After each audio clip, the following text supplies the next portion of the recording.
제일 먼저 해야 될 것은 이제 노드를 설치를 하고 거기에 필요한 모듈들을 인스톨을 시키는 방법입니다. 노드 사이트에 들어가시면 두 가지가 있습니다. 하나는 테스트 중인 것, 하나는 다 완료된 것. 당연히 완료된 거를 설치를 하셔야 되는데 이렇게 배너가 되어 있는 내용을 클릭하세요. 저는 지금 64비트이기 때문에 이렇게 출력이 됐고 노드의 버전, 지금 버전과 예를 들어 나중에 버전이 전혀 바뀌거나 그런 것은 아닙니다. 지금에 있는 내용에서 조금 더 튜닝이 돼서 나왔던 부분이니까 버전에 너무 연연해 하실 것은 없습니다. 설치를 모두 완료하면 폴더가 만들어질 겁니다. 노드가 실행되고 환경이 바뀌더라도 설정된 내용을 가져다가 쓰면 되는 게 바로 노드 exe 실행 파일입니다. 여러분들이 지금부터 필요하신 내용은 노드 모듈입니다. 더블 클릭하면 익스프레스와 npm이 있는데 지금 강의를 듣는 여러분들이 노드를 처음 설치를 하셨다면 npm만 있습니다. 우리가 설치할 내용은 익스프레스입니다. 익스프레스를 처음에 설치를 하려면 당연히 cmd 모듈을 들어가서 이곳을 향하게 한 다음에 해당 명령으로 인스톨을 시켜주는 방법입니다.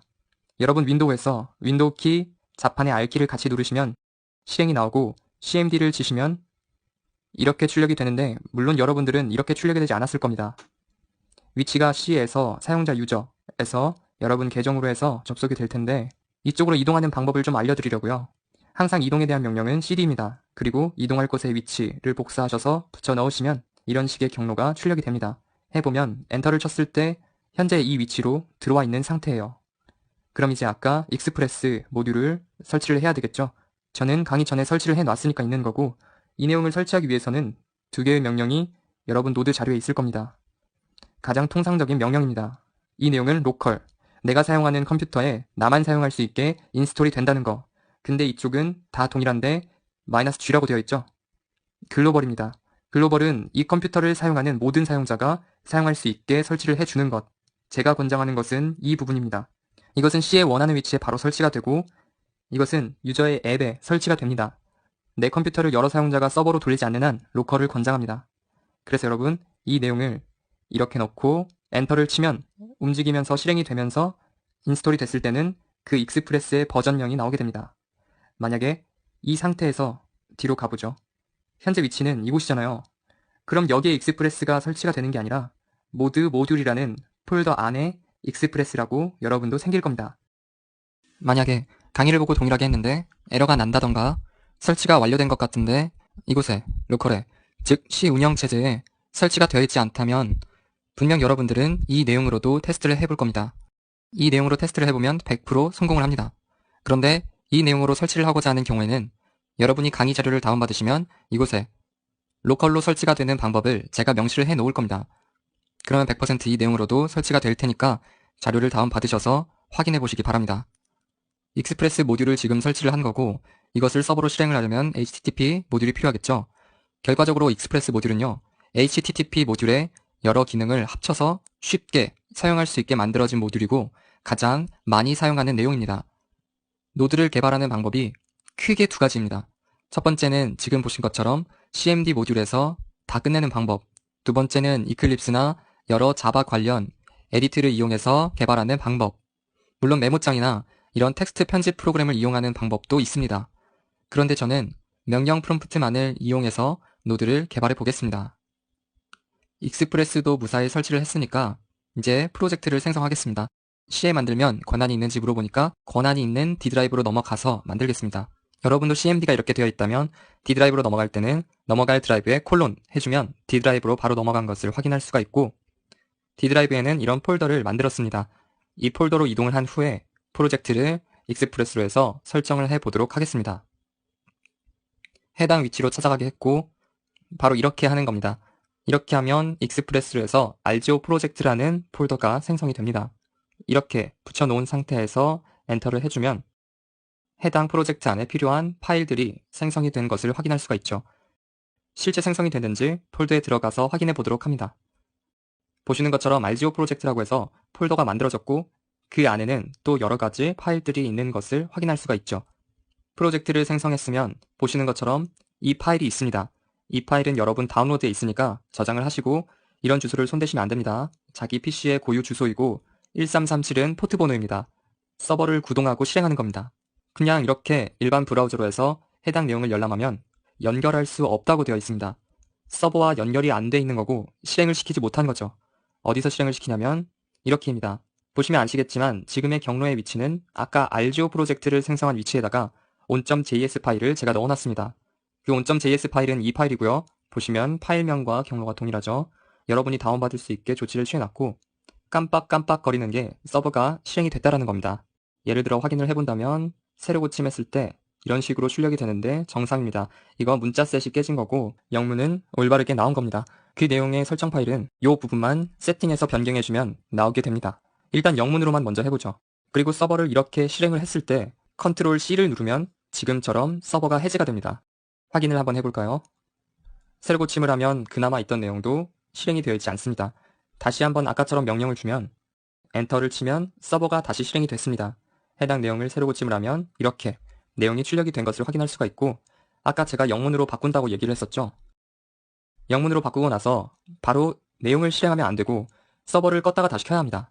컨트롤 C에서 끈 다음에 다시 명령어를 해서 엔터를 쳐주면 서버가 또 실행이 됐죠.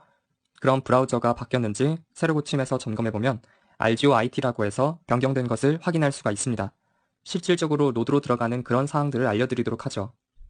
명령 프롬프트 cmd를 실행을 해서 설치되어 있는 위치로 왔습니다.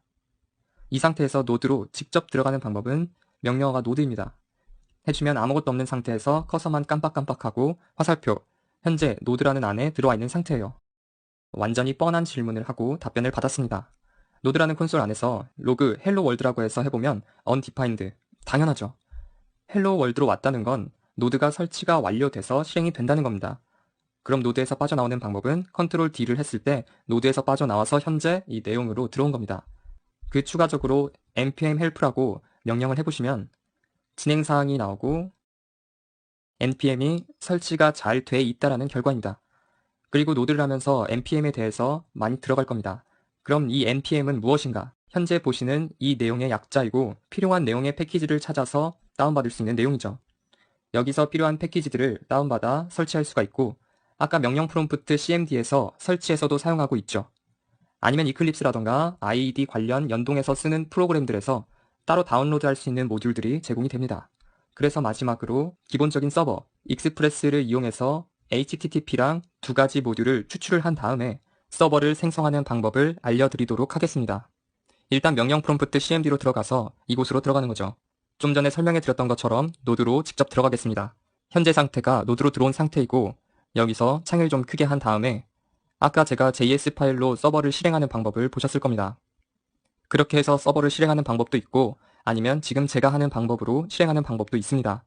코드로 아예 모듈을 추출하는 겁니다.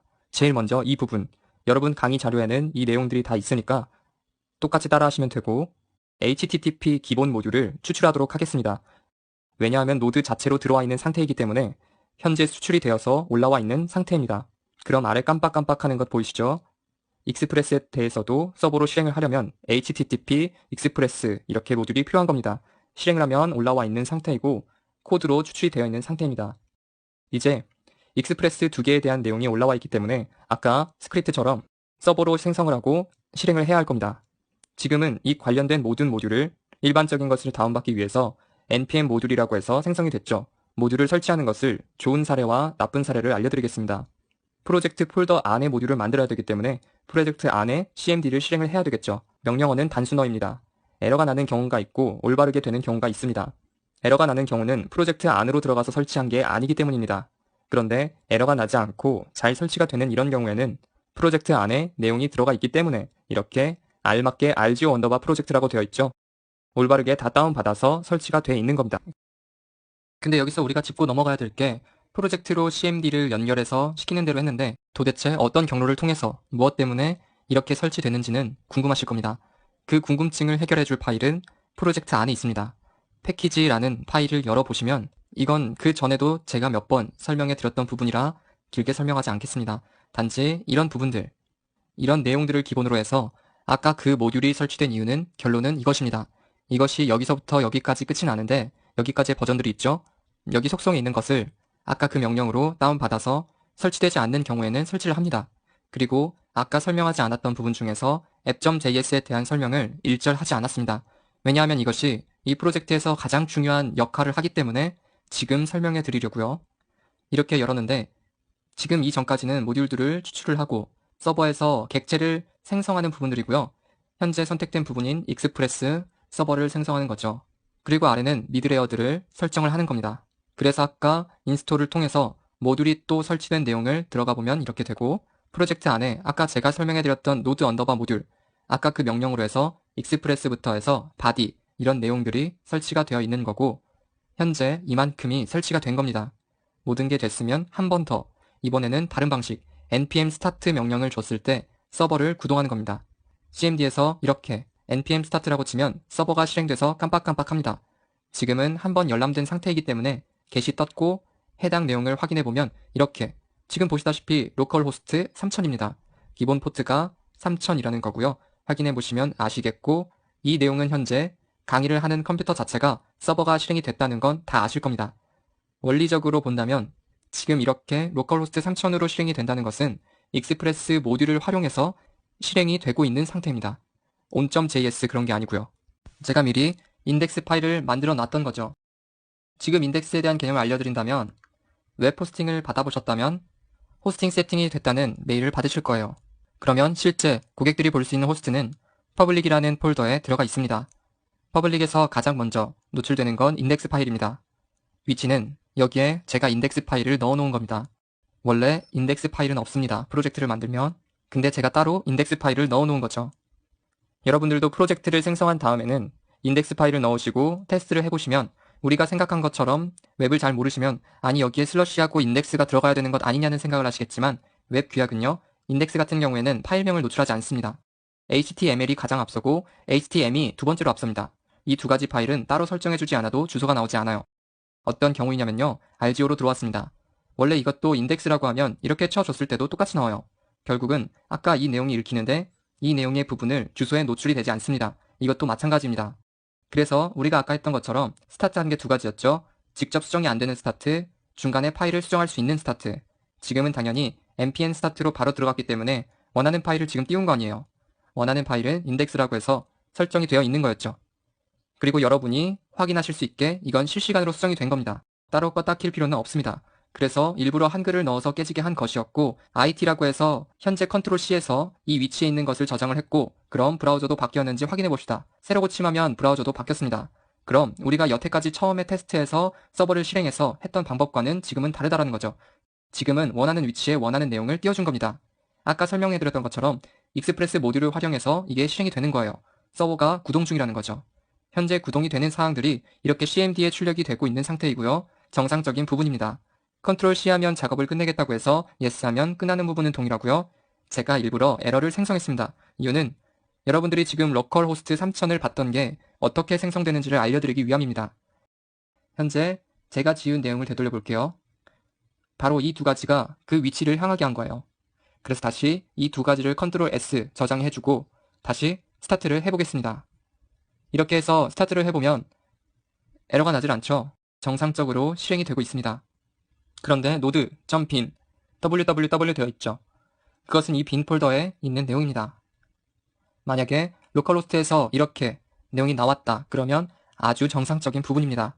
단지 이 내용이 나온 건 인덱스 파일이 없기 때문에 이 내용이 나온 거고, 익스프레스 프레임워크 자체 내용이라는 게 맞는 게 되는 거죠. 그런데 저는 여러분들한테 인덱스 파일을 만들어서 그곳으로 향하게 됐다는 거죠.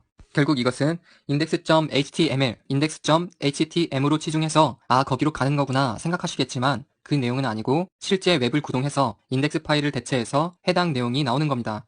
그런데 이것들을 수정하기 위해서는 원하는 인덱스 파일을, 즉 퍼블릭 폴더에 html을 넣으면 그곳으로 향하게 되는 겁니다. 그래서 인덱스를 다시 실행시켜주고 새로 고침하면 이렇게 내용이 만들어졌습니다. 서버로 실행을 하는 방법은 앱을 실행을 해야 되겠죠. 여러분 자료에 이 내용을 카피해서 붙여넣습니다. 엔터를 치면 생성이 된 상태이고 이제 리스터를 설정을 해야 됩니다. 아까 자바스크립트 파일에 넣었던 내용을 기억하실 겁니다. 그 내용을 여기다 띄워주는 겁니다. 그 내용은 보시는 것처럼 이 내용, 타입과 실제 들어갈 문구를 붙여넣고 이 상태에서 엔터를 치면 현재 떠 있는 상태이고 이 내용을 가지고 서버를 실행할 수 있게 작업을 해야 되겠죠. 그 내용은 이 내용입니다. 주소는 똑같아요. 어차피 아까나 지금이나 내 로컬에서 하는 거. 단지 HTTP로 해서 모듈이 올라와 있는 상태이기 때문에 가능한 것이고 880은 내 PC의 포트 번호입니다. 번호는 여러분들이 막 다른 번호로 설정해서 사용하시면 되고 이 내용을 붙여넣기 하는 거죠. 그러면 깜빡깜빡 아까 보신 것처럼 서버가 실행되면 아무 내용 없이 커서만 깜빡깜빡하죠. 그럼 실제 도메인으로 접속을 해보도록 하고 BR 태그가 과연 먹혔는지 이 내용을 확인해 보도록 하겠습니다. 현재 도메인을 넣고 엔터를 치면 이렇게 RGO라고 해서 대문자 H1에 대한 내용이고 BR 태그라는 거죠. 그래서 줄바꿈이 일어난 것까지 확인해 볼 수가 있습니다. 참고로 이 소스는 잘못되었으니까 H2에 대한 내용은 없습니다. 이 내용은 제가 저장을 했고요.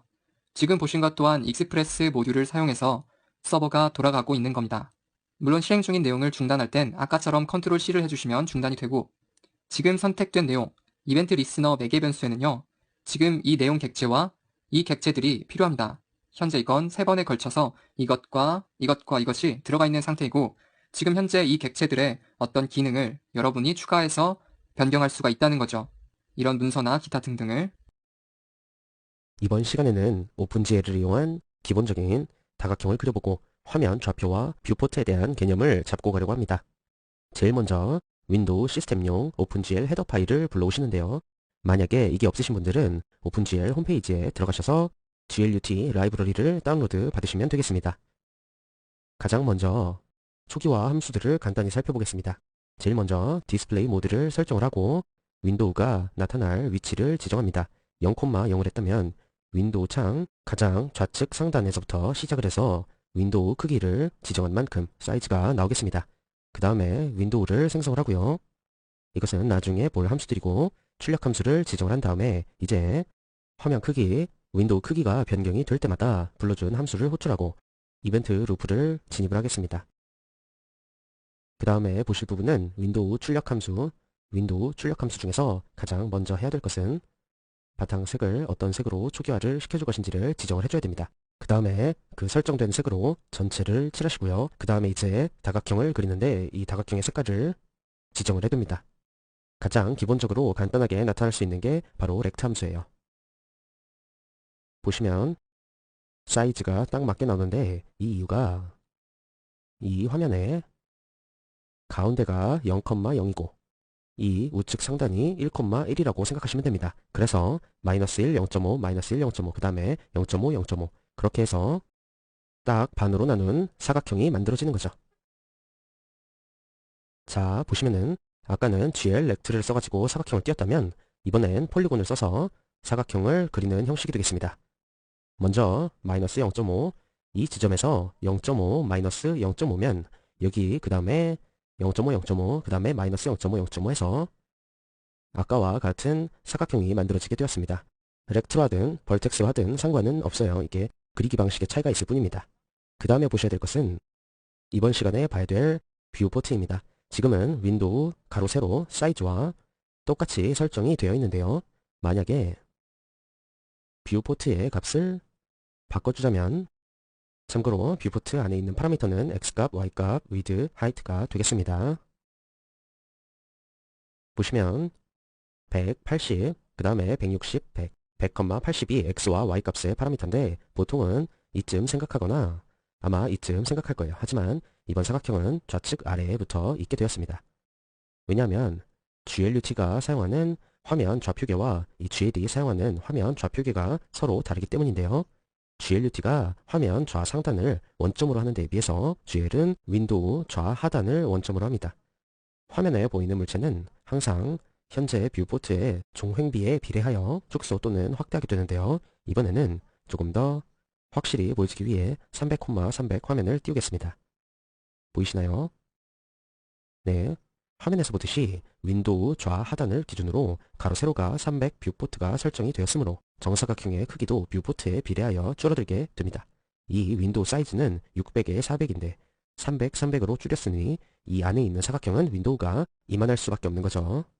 그래서 0, 0, 300, 300이면 여기서부터 이렇게 300 사이즈가 나오는 게 아니라 바로 윈도우 화면을 300, 300으로 줄인 다음에 이 안에서 마이너스 0.5, 마이너스 0.5 여기 0.5, 0.5 이런 사각형이 나오게 되는 겁니다.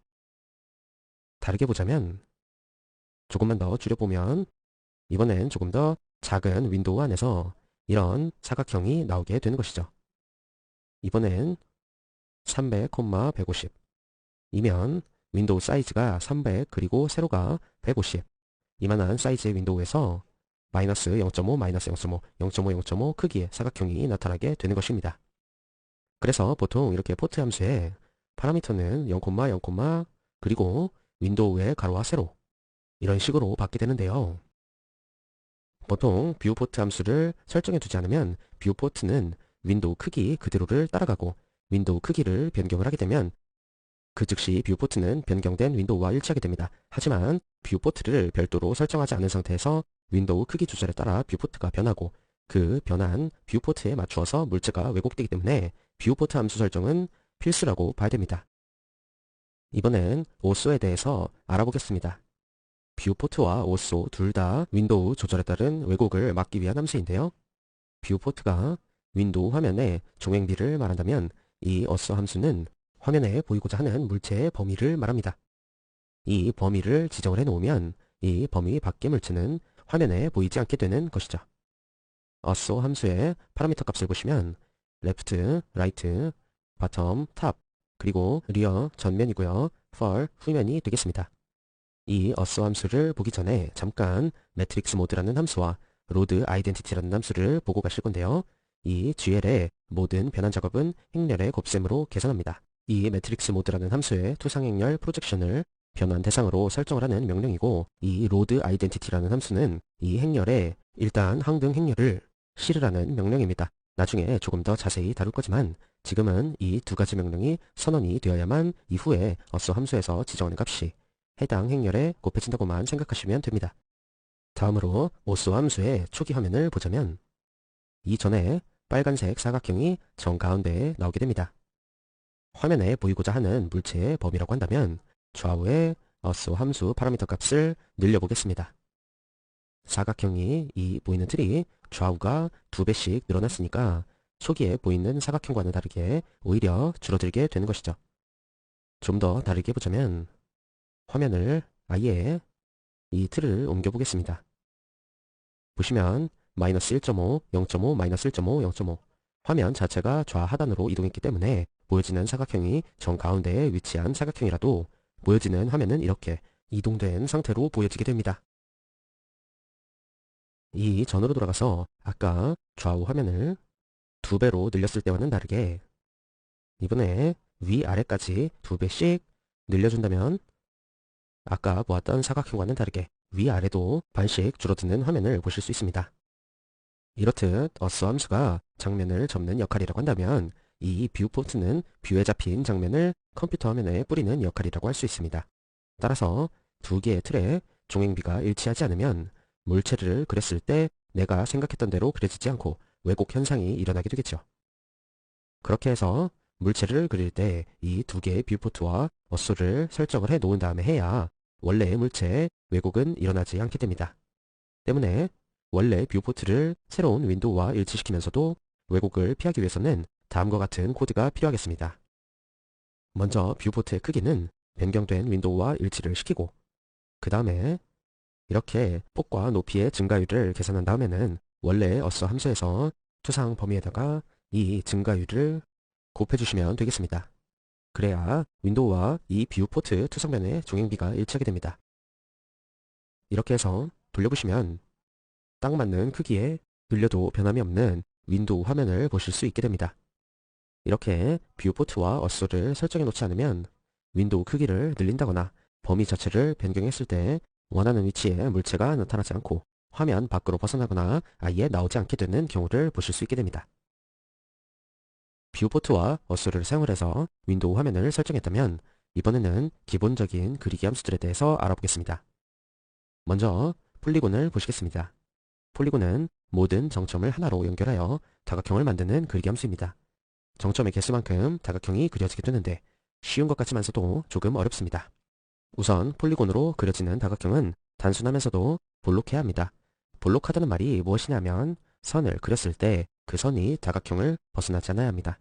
지금 예시로 볼 수 있는 코드에서 이 사각형은 닫힌 사각형이라고 보시면 되겠습니다. 마이너스 0.5, 마이너스 0.5부터 시작을 해서 순서대로 하나, 둘, 셋, 넷 완전히 닫힌 다각형의 모습을 보실 수 있으신데요. 이전 코드에서 정점 하나를 바꿔보겠습니다. 처음에 봤던 다각형과는 조금 다른 모습을 보실 수 있으신데요. 순서가 하나, 둘, 셋, 넷이 아닌 하나, 둘, 셋, 넷 이렇게 나타나는 다각형은 닫힌 다각형이 아니라 열린 다각형이라고 보실 수 있겠습니다. 이런 열린 다각형의 경우에는 폴리곤의 판단이 아주 어려워지기 때문에 제대로 그려지지 않게 됩니다. 폴리곤을 그릴 때는 반드시 닫힌 도형이어야 하고 어디가 안쪽이고 어디가 바깥쪽인지도 명확하게 구분이 되어야 합니다. 그 다음으로 라인을 보겠습니다. 이 라인들은 아주 단순한데요. 각 정점들을 두 개씩 묶어서 하나의 라인으로 만드는 겁니다. 보이시나요? 폴리곤은 이 정점들을 이어서 하나의 다각형을 만들었다면 라인은 두 개씩 짝을 이뤄서 선을 만들어주게 됩니다. 같은 라인 계열로 라인 스트립이 있습니다. 라인 스트립이라는 것은 이 라인들을 한 줄로 연결하는 함수입니다. 여기서부터 시작해서 한 줄로 연결이 되는 화면을 보실 수 있습니다. 완벽한 사각형을 그리려면 마지막에 처음과 같은 정점을 찍어주시면 됩니다. 그렇게 하기 싫으면 라인 루프를 하시는데요.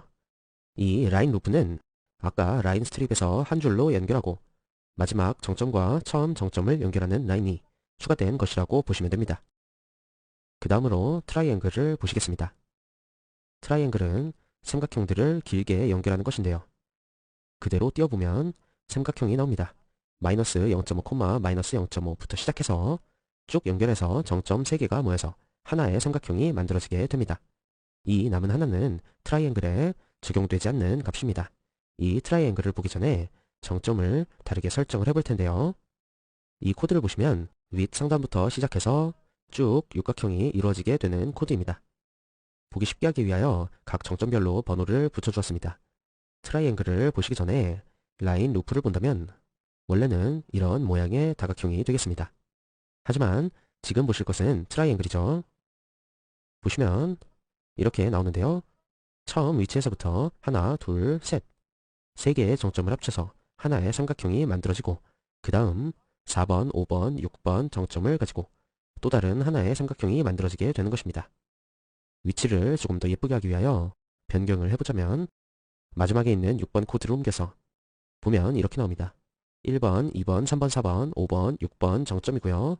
정점 순서를 보자면 1번, 2번, 6번이 모여서 하나의 삼각형을 이루고 3번, 4번, 5번 정점이 모여서 또 다른 하나의 삼각형이 이루어지게 되는 것입니다. 또 다른 트라이앵글 스트립을 보자면 또 모양이 달라지게 됩니다. 이렇게 봤을 때는 모양이 이상하기 때문에 6번 정점을 원래 자리로 돌려놓고 보시자면 육각형이 아니라 이상한 모양의 다각형이 만들어지게 되는데요. 트라이앵글 스트립은 삼각형들을 길게 연결한다는 뜻입니다. 1번, 2번, 3번 정점이 모여서 하나의 삼각형이 이루어지고요. 2번, 3번, 4번 정점이 모여서 또 다른 삼각형이 만들어지게 되고 3번, 4번, 5번, 4번, 5번, 6번 이렇게 또 다른 삼각형이 길게 연결된다는 뜻입니다. 트라이앵글처럼 3개의 정점이 모여서 하나의 삼각형이 하나씩 이루어지는 것이 아니라 정점의 순서대로 하나씩 계속 늘어나는 것이 트라이앵글 스트립입니다. 그 다음으로 트라이앵글 펜. 이 트라이앵글 펜이라는 것은 삼각형들을 구체 모양으로 연결한다는 뜻인데요. 이렇게 보면 뭐가 뭔지 모르기 때문에 중간에 컬러 값을 넣어보도록 하겠습니다. 전체 색이 빨간색이기 때문에 이번에는 녹색으로 넣어보겠습니다.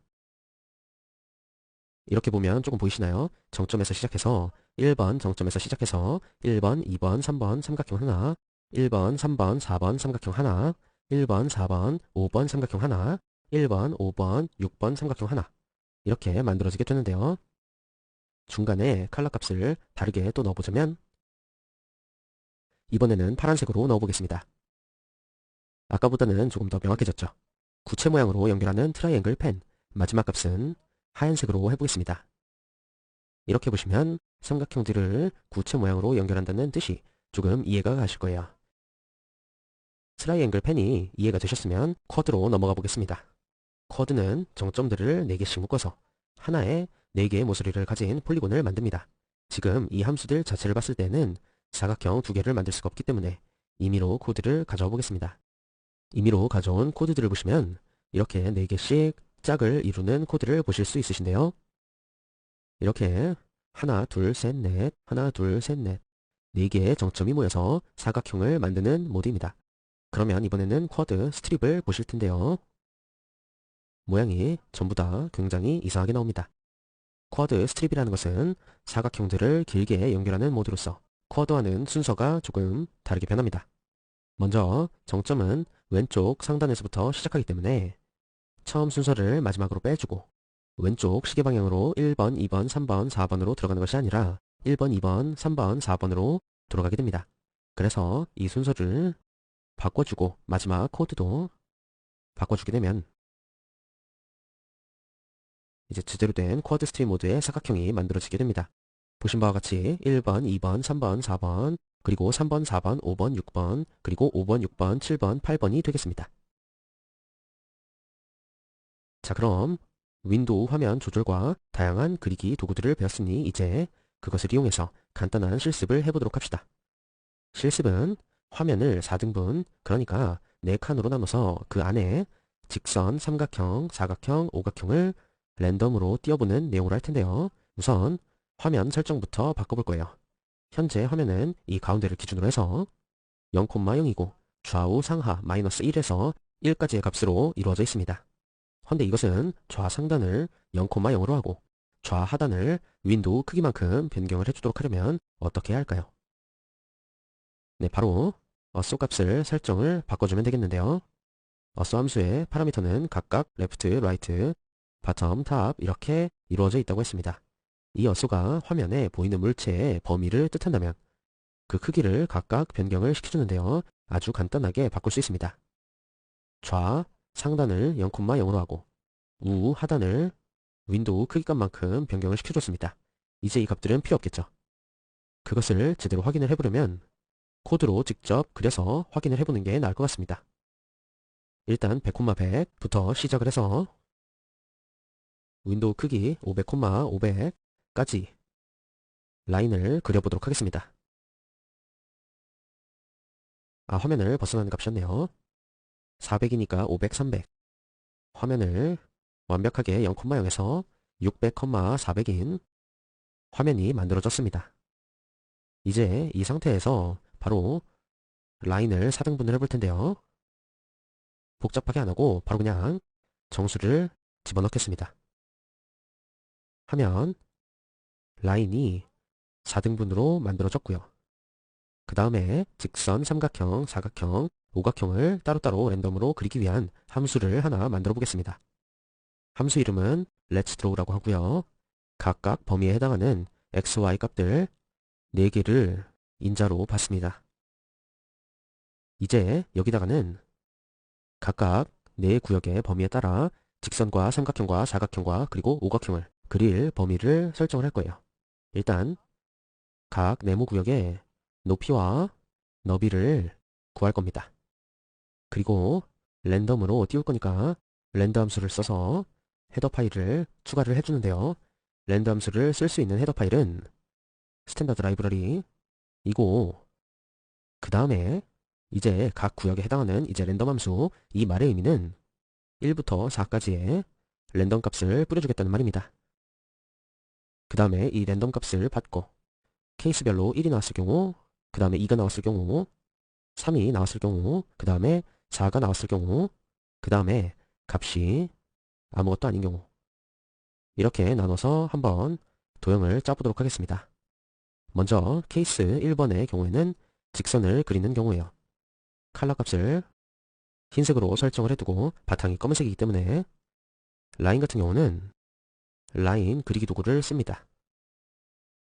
비긴이 있으면 엔드까지 써주시고요. 그 다음은 이제 어떻게 그리느냐, 어떻게 범위를 설정해 두느냐의 문제인데 일단 이런 한 구역이 있다면 이 지점부터 이 지점까지 라인을 그어볼 텐데 아마 이 지점은 3분의 1이라고 했을 때 아까 정해놓은 구역에 나누기 3을 해주시고 y값도 3분의 1, 그 다음에 3 나누는데 이 지점이니까 3분의 2 지점이 되겠네요. 해서 돌려보시면 아무것도 안 나왔는데 함수를 따로 구현해놓고 불러주지 않았기 때문이죠. 함수를 불러주고 이 앞의 값은 각 구역의 좌상단과 우하단을 범위로 합니다. 이렇게 된 상태에서 구역을 정해주고 나서 돌려보면은 이렇게 분명히 여기서부터 여기까지 네 구역을 설정을 해 두었음에도 불구하고 여기만 나오게 되는데요. 그 이유는 첫 번째 칸 밖에 설정을 안 했기 때문이죠. 만약에 제대로 네 구역 다 나오게 하려면 처음 x1과 y1의 값을 각각 밑에다가 더해 주어야 합니다.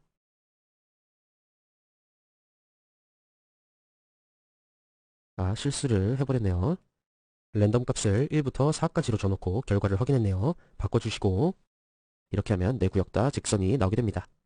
그 다음에는 여기 2번에는 삼각형을 그려볼 텐데요.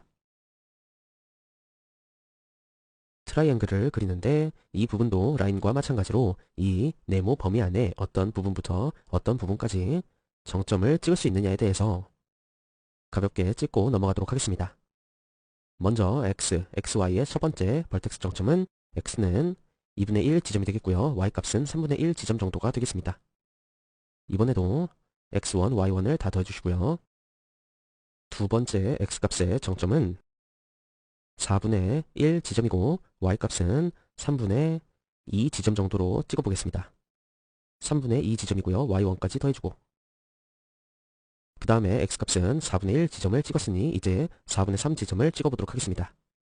ly는 똑같이 3분의 2 지점이고 y1까지 더해집니다. 이대로 돌려보시면 네, 삼각형 모양이 그려지고요. 세 번째는 사각형으로 폴리곤이나 정점을 쓰지 않고 네모를 그릴 수 있는 아주 간단한 함수인 렉트를 쓰겠습니다. 랜드 값은 3으로 두고요. 첫 번째 지점은 좌상단은 4분의 1 지점으로 두고요. 우하단은 4분의 3 지점으로 둡니다. 이렇게 하시면 네모가 뜨고 마찬가지로 오각형은 폴리곤을 통해서 쓰는데 각 값들은 임의로 이 네모 안에 어느 점을 어느 부분만큼 찍어주느냐에 대한 값으로 상황에 따라서 달라질 수 있습니다. 이렇게 직선부터 오각형까지 그려봤으면 이 r값을 다시 랜드 값으로 변경을 시켜주고요. 이렇게 해서 돌려보시게 되면 각각 서로 4등분된 이 안에 직선과 삼각형, 사각형, 오각형까지 랜덤으로 띄울 수 있습니다. 하나를 더 해보자면 이것은 어떻게 띄워도 항상 똑같이 나오게 됩니다. 이것을 방지하기 위해서는 srand 함수를 써주면 되겠는데요.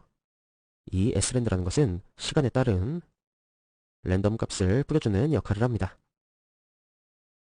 타임 헤더 파일을 추가시켜주고요. 이렇게 되시면 그때그때 다른 모양의 다각형들이 만들어지게 됩니다. 그리고 모양을 랜덤으로 띄워줬으니 이제는 컬러 값까지 같이 랜덤으로 띄워줄 수 있는데요. 먼저 구조체를 호출해 볼까요? 이 안에는 int RGB 값이 들어가고요. 이 밑에는 각각 컬러 값을 넣어주도록 합시다. 랜덤 색상은 0부터 255니까 여기 값에다가 플러트 함수니 0.01을 곱해주시면 됩니다. 이렇게 됐으면 이제 이 컬러 값 안에다가 우리가 지정을 해준 값들을 넣어주시면 되겠는데요. 복사를 해서 다른 곳에 같이 붙여줍시다. 이렇게 해서 띄워보시면 각각 다른 색상의 다각형들이 랜덤으로 나올 수 있게 됩니다. 아예 안 나오는 경우는 이게 아예 안 나오는 게 아니라 블랙 계통의 색상이라 잘 보이지 않는 것일 뿐입니다. 이어서 이 랜덤으로 띄어지는 다각형들을 이번에는 타이머 콜백 함수를 써서 응용을 해보도록 하겠습니다. 타이머 콜백 함수는 일정한 시간 간격이 지나면 발생하는 이벤트로서 보통 애니메이션 같은 걸 생각하시면 되겠습니다. glut 타이머 펑션으로 첫 번째 파라미터는 얼마 후에 이벤트를 발생시킬 것인지 나타내는 값으로 보통 밀리세컨드 단위로 사용하게 됩니다. 두 번째 파라미터는 이제 타이머 이벤트 발생 시에 호출이 되어야 할 함수명을 가져오는데요. 여기서는 일단 타이머 펑션으로 설정을 하고 세 번째 파라미터는 밸류 값으로 1로 지정을 해줍니다. 일단 타이머 함수를 따로 만드는데요. 아까 설정해 놓은 타이머 펑션으로 두고 인자값 밸류 이제 타이머 함수를 작성을 해보는데 인자의 이 안에는 일정한 간격으로 이벤트를 발생을 시킴으로써 이 랜덤 값 처음에 설정해 놓은 이 타이머 시간에 따른 랜덤 값을 발생을 시켜서 시간에 따라 다각형이 껐다 키지 않아도 자연스럽게 바뀔 수 있는 화면이 만들어지겠습니다. 그러기 위해서는 이 안에 화면을 재출력을 위한 GLUT 포스트리 디스플레이를 넣어주고요. 그 다음에 타이머가 한 번만 실행이 되면 전혀 의미가 없으니까 타이머 펑션을 한 번 더 넣어주고 이 함수를 계속 반복이 되도록 다시 이 안에 재설정을 해둡니다. 이렇게 해서 값을 돌려보면 100ms 단위의 시간마다 사각형들이 각각 범위 안에 색깔과 함께 같이 변경되는 모습을 보실 수 있겠습니다. 그리고 이 타이머 펑션 함수 안에 타이머 함수를 재설정을 해두고 화면을 재출력을 하는 함수 외에 쓰지 않는 이유는 위에 아까 말했듯이 srand라고 하는 시드에 계속 바뀌는 컴퓨터의 시간값이 계속 변경되기 때문에 자연스럽게 이 랜덤 값과 칼라 값이 같이 변하기 때문입니다. 보시는 것처럼 가장 먼저 해야 할 부분은 관련된 내용 설치를 하는 것입니다. 근데 오픈CV가 2버전일 때와 3버전일 때는 완전히 다릅니다. 물론 2버전 때 어떤 문법들을 안 쓰는 게 아니라 쓸 수 있는데 엄청 많이 확장됐고 파이썬에서도 빌드가 가능하고 그래서 결과적으로는 파이썬 최신 버전으로 해서 설치를 해야 하는데 아나콘다에 대한 프레임을 설치하면서 파이썬 최신 내용을 골라서 설치가 가능해요. 두 가지예요. 결론은 3버전 때와 2버전 때가 있는데 파이썬은 3버전 때 최신으로 해서 지금은 거의 64비트겠지만 32비트일지 64비트일지 선택하셔서 설치하셔야 합니다. 64비트로 윈도우가 되어 있는 것으로 알고 있고요. 이 링크로 들어가셔서 설치하신 시간이 좀 많이 걸려요. 어찌됐든 파이썬 3.6에 대한 최소 그 이상의 버전을 설치하셔야 돼요. 설치가 완료됐다는 것을 가정했을 때 확인하는 방법은 파이썬이 제대로 설치됐는지 그게 관건이죠. 여러분이 지금 작업할 프로젝트 폴더로 들어가셔서 Shift 누르고 오른쪽 마우스 클릭하면 바로 그 같은 자리에서 명령 프롬프트를 열 수 있게 되고 명령어는 지금 나온 대로 파이썬 버전을 확인하는 것입니다. 올바르게 설치가 되었다면 버전이 출력되는데 여기서 한 가지 그냥 파이썬을 설치하셔도 상관없지만 넘파이도 해야 하고 설치할 게 많습니다. 그래서 아나콘다에 대한 모듈 프레임을 쓰시라고 제가 말씀드렸고 버전 확인만 해도 아나콘다로 프레임을 사용했기 때문에 여기 INC라고 나옵니다. 강의를 듣기 전에 나는 이미 아나콘다를 설치했을 때는 이렇게 해서 버전 확인을 합니다. 4.5 이상이면 최신이겠죠. 그러나 너무 밑으로 되어 있다면 이 명령어처럼 업데이트 체크하세요. 이렇게 하면 시간이 걸리면서 업데이트할 게 있으면 Yes, No를 선택합니다. Y랑 N을. 근데 업데이트할 게 없으면 안내만 나와요. 시간이 좀 걸린 후에 지금 전체는 다 최신으로 패키지해서 업데이트할 필요가 없다는 것입니다. 일단 오프하고 파이썬 설치는 끝났습니다. 그런데 이 오픈CV를 업데이트로 가서 설치하는 것보다는 소스 코드를 다운받아서 빌드하는 방법으로 하셔야 합니다. 이유는 파이썬 3버전 이상에서 오픈CV 이 부분을 같이 운영을 하려면 따로 소스 코드를 받아서 빌드하는 방법밖에 없습니다. 이것도 GitHub에 들어가셔서 보시면 오픈CV가 운영하는 내용입니다. 이 주소로 들어가시면 최신으로 된 이 사항의 페이지를 보실 수 있고 최신 버전의 내용을 다운받으실 수가 있게 됩니다. 다운받으셔야 될 부분은 그냥 오픈CV 최신 버전이 아니라 예를 들어서 오픈CV 안드로이드 SDK, iOS 프레임워크 이렇게 쭉 쓰여 있을 거예요. 아니면 VC로 쓰여 있을 건데 그것을 다운받으려면 굳이 GitHub에 들어가실 필요가 없고 이것은 오픈CV 원래 홈페이지에 가셔서 받으시면 되는데 GitHub에 들어가시면 릴리즈된 버전 중에 최신 내용의 이 링크를 설치하셔야 합니다. 다운받으셔야 하는 거예요. 차이점은 알려드릴게요. 그냥 쉽게 설치하고 쓰셔도 되긴 합니다만 문제가 있어요. 오픈CV에 들어가면 윈도우로 설치 exe 파일을 다운로드 받을 수 있는데 그것은 일단 파이썬 2버전 때만 됩니다. 3버전 때 안 되고요. 제일 핵심은 그런 문제보다는 파이썬도 설치하지 않고 오픈CV 최신 설치하고 안드로이드 또는 비주얼 스튜디오로 세팅을 했다 하더라도 결국은 에러가 납니다. 왜냐하면 맷이라는 클래스를 사용하게 되는데 맷이라는 그 클래스를 선택해서 하려고 하면 CPU가 다운됩니다. 그 이유는 그냥 설치할 경우에 윈도우 버전인 경우에는 CPU 관리에 대한 부분이 빠져 있어요. 그래서 이 부분을 일단 다운로드 받으시고 그리고 다운로드가 다 됐으면 여기로 링크를 들어가셔야 합니다. 설명해 드릴게요. 링크로 들어가셔서 최신 버전의 zip 파일을 다운로드 받으세요. 일단은 이 두 개를 가지고 있으셔야 합니다. 다 다운로드를 하셨다면 바로 CMake를 또 내려받아야 됩니다.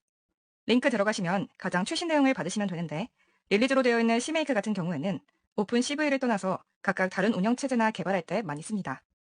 구체적으로 이 make 파일이 프로젝트 솔루션이라고 명칭을 하는데 이런 것을 생성하는 유틸입니다. 선택은 두 가지입니다. 최신 버전으로 설치하는 방법과 최신 이전에 완전히 안전화되어 있는 이전 릴리즈를 선택하는 방법이 있는데 아무래도 최신은 약간의 문제가 있을 수 있으니까 이전 릴리즈로 설치하는 것을 권장합니다. 어떤 것을 설치하냐면 항목이 두 가지예요. 테이블이 이렇게 있는데 이렇게 된 테이블과 다운로드하는 테이블이 있어요. 설명 문구에 해당하는 사항을 찾아서 하시면 됩니다. 64비트를 기준으로 설명합니다. 다운로드 받으면 여기에 있는 것을 클릭하셔서 다운로드를 받으셔야죠. 32비트라면 아마 밑에 플랫폼에 쓰여 있을 텐데 아무래도 다 64비트인 것으로 알고 있습니다. 여러분의 윈도우에 따라 설치하시길 바랍니다. 이 부분은 제가 미리 캡처를 떠놓은 것인데 CMake를 설치할 때 시스템 환경 변수를 추가할 거냐 말 거냐 그런 부분입니다. 저는 이 부분을 선택했고 모두 다운을 받으셨다면 압축을 풀고 CMake를 실행을 했습니다. 어차피 설치하셨을 테니까 해야 할 일은 이렇습니다. 현재 컨트리뷰까지 오픈CV랑 압축을 풀고 빌드라는 폴더를 하나 만들었습니다. 그런데 이 빌드는 직접 빌드할 사항이기 때문에 이름은 모듈이든 나름대로 여러분이 원하는 이름을 만드시면 되고 CMake가 하는 일은 뭐냐면 소스 코드를 선택해줘야 돼요. 소스 코드는 무엇이냐면 이 부분이에요. 그리고 빌드할 부분을 여기에 선택해줘야 돼요. 빌드가 될 부분은 여기입니다. 여기에 이렇게 모든 내용이 설치가 다 완료가 되고 기본적인 설치가 다 완료가 된다면 10기가 이상 생각하셔야 합니다. 물론 그만큼 시간이 상당히 걸리는 작업이 되겠고 타겟은 브라우저를 클릭해서 각각 설명해드린 대로 입력을 해넣으시면 되고요. 이렇게 선택을 했습니다. 저는 보기 쉽게 하려고 여기를 선택했는데 이걸 왜 하는지 해제한 다음에 보여드릴게요. 일단은 이 상태에서 컴피규어 하면 연결될 프로그램 아이디어에 관해서 물어봐요. 그러면 이렇게 쭉 내용이 나오는데 이 중에서 보면 여러 가지가 있죠. 우리가 알 수도 없는. 그냥 빌드도 쉽게 해야 하니까 비주얼 스튜디오로 64비트라고 설명해드렸죠. 이 부분을 선택하고 피니시를 합니다. 그러면 접속을 해서 필요한 모듈을 그런 것을 전부 다 보여줘요. 무엇을 설치할 것인지 물어보는 겁니다. 지금 이제 설치한다고 오해하실 수 있는데 빌드하는 겁니다. 빌드에 필요한 사항들을 당겨오는 거예요. 이건 무엇이냐면 설치가 되거나 다운로드 받은 게 아니라 필요한 사항들이 이렇게 있다. 무엇을 선택해서 다운로드 받을 것이냐 설치할 것이냐는 것을 물어보는 건데 지금 보시면 되게 복잡하거든요. 같은 것들끼리 묶어두는 그룹화를 합니다. 필요한 부분을 선택하는 걸 알려드리기 전에 저와 강의를 들으시는 분들이 파이썬이 저랑 똑같이 아나콘다를 통해서 설치가 됐다면 이러한 사항의 경로가 만들어져야 돼요. 현재 여러분 로컬 PC의 해당 사항을 정리하는 겁니다. 내가 만드는 것이 아니라 직접 이러한 사항이 있다고 보여주는 것입니다. 그리고 참고로 저는 해보니까 이 부분 중에서 쿠다에 대한 부분이 여러 가지가 많은데 이 부분이 설치가 상당히 오래 걸립니다. 그래서 전 일단 해제를 하고 나중에 이 부분이 필요하면 그 부분만 따로 설치를 하면 시간이 그만큼 덜 걸리기 때문이죠. 그래서 가장 먼저 정의를 할 부분은 위로 올려서 빌드에 대한 부분부터 하도록 하겠습니다. 가장 기본적인 사항 체크하기 이전에 밑으로 좀 내리면 월드라는 부분이 있어요.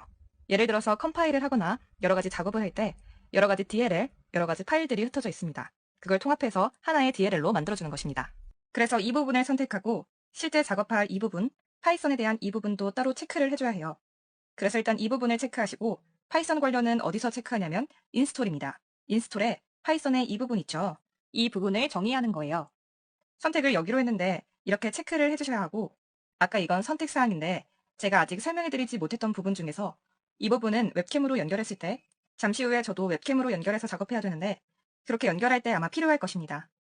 일단 체크하겠고 그리고 또 체크해 주셔야 할 부분이 이제 난이도가 높아지면서 어차피 C++이기 때문에 C++의 최신 언어가 11버전입니다. 그것을 사용할 수 있게 해주는 게 보면 CXX 보이시죠? 이 부분을 선택하면 해당 언어를 사용할 수 있게 처리를 하는 것입니다. 그리고 모듈의 깊이를 정의를 해줘야 하거든요. 타겟으로. 어떤 타겟으로 하냐면 아까 컨트리뷰를 압축을 풀었는데 컨트리뷰에 모듈들이 있는 사항을 가리킬 수 있게 세팅해줘야 돼요. 그 경로의 위치는 오픈CV 들어가셔서 우리가 처음에 시작했을 때 이 부분을 선택했었습니다. 이 부분에 경로를 넣어줘야 하거든요. 이 경로는 바로 우측의 이 부분을 선택해야죠. 선택해서 해당하는 타겟을 연결하라고 했죠. 여기를 선택해줍니다. 컨트리뷰까지 모두 완료가 되었으면 여기서 잘하셔야 되는데 두 개의 버튼이 있는데 이 중에서 이것을 다시 한번 선택해줘요. 시간이 좀 지난 후에 이렇게. 그런데 저는 여러 번 설치를 해서 저것이 하나밖에 안 나오지만 아마 여러분들은 위에 빨간색 라인이 한 이 정도까지는 나오지 않을까 합니다. 하여튼 흰색과 레드 두 가지가 구분되어 있죠. 빨간색은 뭐냐면 이 모듈에 변동사항이 있는 게 빨간색이에요. 그래서 이것도 완료될 수 있게 다시 한번 이것을 클릭해 눌러줍니다. 모두 완료되면 빨간색이 전부 사라졌죠? 사라져야만 하는 거고요. 그리고 나서는 이 내용을 이 빌드 폴더에 넣어야 하거든요. 그러려면 저는 이 버튼, 이것을 선택합니다. 저는 이 작업을 이미 여러 번 했기 때문에 할 때까지 기다릴 필요는 없고 다 완료가 되었다면 이곳에 버튼이 활성화가 될 거고 연결풀이 아까 선택했던 것을 열 수 있게 합니다. 이것을 클릭하면 이것이 열리고 만약에 실수로 CMake 콘솔 창을 닫았다고 했을 때 이렇게 불러올 수 있는 기능. 이건 그냥 비주얼 스튜디오를 연다고 열리는 게 아니거든요. 빌드 폴더로 들어왔습니다. 상당히 많이 되어 있는데 이 중에서 오픈CV SLN 이 부분을 실행해 주는 거죠. 그러면은 그냥 비주얼 스튜디오가 뜨는 게 아니라 비주얼 스튜디오에 이 빌더가 장착이 돼서 빌더 작업을 할 수 있게 실행됩니다. 이렇게 비주얼 스튜디오가 열렸다고 하면 다 된 겁니다. 그런데 장시간에 작업을 해야 합니다. 두 번에 걸쳐서 해야 하는데 이 디버그와 릴리즈, 현재 디버그가 선택되어 있고 64비트 X64로 나오면 정상이고요. 빌드를 선택하면 다른 많은 시간이 걸린 후에 완료가 되는데, 예를 들면 지금 빌드가 5, 6, 7, 8 이런 식으로 되어 있는데 466개가 되어야 합니다. 빌드를 한 내용입니다. 현재 디버그에 대해서 완료됐는데 좀 장시간인데 실패 1이라는 것은 아마 해결이 될 것입니다. 파이썬 관련인데 오류 목록을 일단 한번 보셔야 합니다. 오류 목록에 오류가 있으면 나중에 작업할 때 문제가 생길 수 있습니다. 오류 목록에 오류가 없고 출력의 생략 다 됐고요. 성공이 이 정도고 실패 1이 이 정도면 다 해결이 가능합니다. 이제 두 번째, 빌드에서 디버그를 했으니까 설명해드린 대로 릴리즈를 해야 합니다. 이제 릴리즈를 가지고 빌드를 다시 한번 실행해서 좀 시간이 좀 걸리겠죠? 두 번째 릴리즈에 대한 빌드도 성공이 돼서 릴리즈에 대한 건은 전부 성공이 됐다고 나옵니다. 그런데 릴리즈 같은 경우에는 오류 목록에 보면 에러가 상당히 많은데 이 사항들은 현재 우리가 작업할 사항과 관계가 없습니다. 성공에 대한 이 부분만 보면 466개 중에서 457개면 대단히 성공적인 거고요. 나머지는 이제 생략이 된 부분이 오류로 뜬 거예요. 만약에 실패에 대한 부분이라던가 이런 부분이 오류가 떴었다면 문제가 생기는데 지금은 그렇지가 않습니다. 그래서 이제 설치를 해줘야 하는데 보시면은 현재 이상의 이 부분을 설치를 합니다. 이것 또한 릴리즈와 디버그를 같이 2번 해주셔야 해요. 마우스 오른쪽을 클릭해서 빌드 해주시면 시간이 걸리면서 완료가 될 것입니다. 별다른 이변이 없는 한 이번엔 릴리즈를 끝낸 다음에 디버그를 다 끝내고 나서 보여드리도록 하겠습니다. 의외로 보시면 인스톨에 대한 이 부분은 금방 완료가 된 걸 알 수 있고 성공과 최신에 대해서 나오고 이번에도 디버그를 선택하고 나서 초기화가 완료되면 오른쪽 마우스를 클릭해서 다시 한번 빌드를 완료하도록 하겠습니다. 그리고 이제 환경 설정을 해줘야 되는데 지금 시스템 속성은 어떻게 들어가는지 아실 겁니다. 일단 제어판 시스템 및 보안, 그것의 시스템으로 들어가시면 좌측에 고급 시스템 설정이 있습니다. 그것을 클릭하면 이 창이 나오고 아니면 바탕화면에서 내 컴퓨터 오른쪽 마우스를 클릭해서 속성 들어가면 바로 시스템이 나오니까 좌측에 고급 시스템 설정 들어가면 되는데 여기서 작업해줘야 할 부분은 환경 변수입니다. 아마 여러분들은 윈도우 버전이 다 다르니까 다 다를 겁니다. 시스템 변수에 새로 만들기를 들어가서 변수 이름을 저는 이 폴더 이름을 할 거고요. 이 변수의 값은 위치를 가리키게 하는 것입니다. 무엇인가 하면 우리가 모듈을 설치할 사항에 인스톨이 있고 일단 들어가서 보여드리도록 하죠. 설치된 이 폴더에 들어가시면 인스톨이라는 폴더가 또 있어요. 들어가시고 64. 시스템 편집을 하는 것은 경로가 이렇게 됩니다. 해당 경로 우리가 빌드하는 거에 인스톨 찾으셔서 이렇게 폴더를 들어가서 최종 예를 해서 확인을 눌러서 완료를 시켜주는 것입니다. 시스템 변수에 한마디로 지금 진행한 내용이 오픈CV가 연동이 돼 있는 상태입니다. 그런데 이런 일련의 작업을 하다 보면 파이썬과 오픈CV 연동하는 게 좀 어려운 경우가 있어요. 연동되는지 지금 할 건 다 했거든요. 확인하는 방법은 윈도우 R 하셔서 주피터를 실행하고 임포트 테스트를 해보는 것입니다. CV2가 됐는지 안 됩니다. 컨트롤 엔터에서 해보면 기정된 모듈을 셀 수가 없다고 나오는 경우가 상당히 많이 있습니다. 이 방법을 해결하도록 하겠습니다. 지금 해결할 방법을 알려드릴 건데 지금 파이썬으로 들어가서 이 명령을 실행했을 때 OK가 떨어져야 합니다. 그렇지 않으면 잘못된 부분이라고 아까 보여드렸죠. 근데 이 명령을 실행하시면 설치가 완료되면서 올바르게 설정이 됩니다. 물론 이건 지금 콘다에 대한 명령어인데 이것은 아나콘다가 설치되어 있다는 가정하에 진행하셔야 합니다. 자세히 보시면 제일 먼저 이 명령을 실행했습니다. 그랬더니 여기서 실행이 되면서 이 메시지가 떨어지고 패키지 관련된 사항들이 나와요. 그러다가 yes, no가 나옵니다. 설치할 건지 안 할 건지. 저는 yes를 정의했고 그러면 이렇게 해당 내용이 진행에 좀 시간이 걸려요. 그래서 파이썬 설치된 사항이 변경됐는지 확인해보기 위해서 했더니 역시 변경이 안 됐어요. 제대로 됐고 이것은 제가 파이썬을 접속하지 않고 성급한 마음에 잘못된 명령을 진행한 겁니다. 그래서 다시 파이썬을 접속을 합니다. 그래서 파이썬 접속한 메시지 떨어진 것을 확인하고 임포트했더니 올바르게 연동이 된 것을 알 수가 있게 되죠. 지금 무엇을 새롭게 추가한 거냐면 파이썬 개별 설치됐죠. 오픈CV 개별 설치됐죠. 하지만 지금 필요로 한 것은 파이썬 오픈CV가 패키지로 되어 있는 것이 있습니다. 그 부분을 설치해야 연동이 되는 것입니다. 그래서 지금 설치한 것은 여기 쓰여 있는 것처럼 오픈CV가 맞아요. 아까 오픈CV를 설치하지 않았나요? 얘기하실 수 있지만 오픈CV 파이썬은 전부 설치되어 있었지만 파이썬 오픈CV에 대한 라이브러리가 없었던 겁니다. 라이브러리에 대한 경로가 없었기 때문에 아까 임포트했을 때 오류가 났던 것입니다. 지금까지 우리가 진행한 비주얼 스튜디오 빌드, 그리고 아나콘다, 파이썬, 시메이크 모듈들 설치, 그리고 마지막으로 비주얼 스튜디오에서 디버그와 릴리즈별로 전부 빌드를 완료했습니다. 물론 시스템 변수에 해당 값을 넣는 것까지 했고 컨트리브까지 모두 끝났습니다. 가장 기본적인 사항은 굳이 비주얼 스튜디오로 하지 않아도 파이썬으로 연결해서 처리하는 거로 하겠습니다. 가장 대표적인 것은 이미지를 가져온 거죠. 그리고 이제 캠코더 연결, 웹캠 연결, 연산하고 그런 것을 쭉 다뤄볼 예정입니다. 이번에는 실무이기 때문에 직접 하면서 진행을 하겠습니다. 이론을 쭉 하고 보여드리는 게 아니라 완성을 보여드리고 작업을 하도록 하겠습니다. 아까 보셨던 그 화면은 파이썬 IDE로 저는 주피터를 선택했고 가장 기본적인 게 오픈CV와 파이썬이 연동이 됐다면 지금처럼 이 모듈을 불러와야 합니다. 임포트를 우선 해봐야 해요. 이것은 오픈CV에 대한 모듈입니다. 그래서 가장 기본적인 함수, 이 CV에 있는 이 내용을 통해서 이미지를 로드해 오는 거예요. 그런데 현재는 상대 위치로 로드를 해왔고 절대 위치는 원하는 타겟을 깊이별로 해서 연동해 오면 되고요. 현재는 이 디렉터리 안에 지금처럼 해당 이미지가 있기 때문에 별다른 경로 없이 열어와도 열리게 됩니다. 좀 전에 보여드렸던 것처럼 모두 성공적으로 했을 때 이 내용이 뜹니다. 실패라면 모듈을 찾을 수 없다고 나오겠죠? 현재 이 상태에서 계속 컨트롤 엔터를 하면 런한 속도만큼 되는데 횟수만큼 카운트가 올라가는데 모듈을 찾지 못했다고 하면 에러가 출력되겠죠. 지금은 설명해드린 대로 이 함수를 이용해서 즉 이 안에서 쓸 수 있는 여러 가지 내용 중에서 이것을 이용한 거예요. 지금 이미지를 가져왔고 가져온 것을 여기에 대입 그리고 이미지를 보여주는 함수입니다. 이 부분은 뭐냐면 이미지가 저장된 이것을 불러와서 보여주게 되는 거고 보여주는 타이틀 이름을 정의한 것입니다. 이미지가 출력되면 출력되는 상단 타이틀 제목이죠. 한마디로. 그리고 이것은 하나의 세트라고 보시면 됩니다. 이미지를 사이즈에 알맞게 보여주는 세 가지 사항이 있어야 이것을 출력하게 됩니다.